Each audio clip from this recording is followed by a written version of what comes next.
یہ ایک شخص کا غریب ہو جانا، ایک شخص کا فقیر ہو جانا، ایک کا مریض ہو جانا، یہ سیدہ ہمیں سمجھانا چاہتی ہیں، یہ بڑا دکھ نہیں ہے۔ جو معاشرے پہ دکھ آتا ہے، معاشرہ جس میں مبتلا ہو جاتا ہے، جو معاشرتی مصائب ہوتے ہیں وہ بڑے مصائب ہوتے ہیں۔ معاشرتی مصائب وہ بڑے مصائب ہیں، انفرادی مصائب یہ بڑے نہیں ہوتے۔ یعنی میری بیماری کا جو اصل وجہ ہے، وہ میری بیماری کی اصل وجہ کیا ہے؟ وہ تم ہو، وہ تمہارے لوگ ہیں، وہ تمہاری خاموشی ہے، وہ تمہارا چپ ہونا ہے۔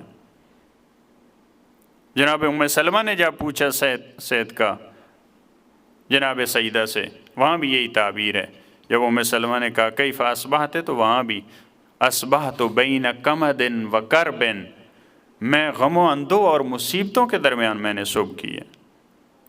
یہ کون سی صبح تھی؟ یعنی مجھے رات کو نیند نہیں آتی، یعنی میں خود مشکل میں ہوں، یعنی میرے بدن کو تکلیف ہے، نہیں، وہاں بھی یہی تعبیر ہے، فقد النبی و ظلم الوسی۔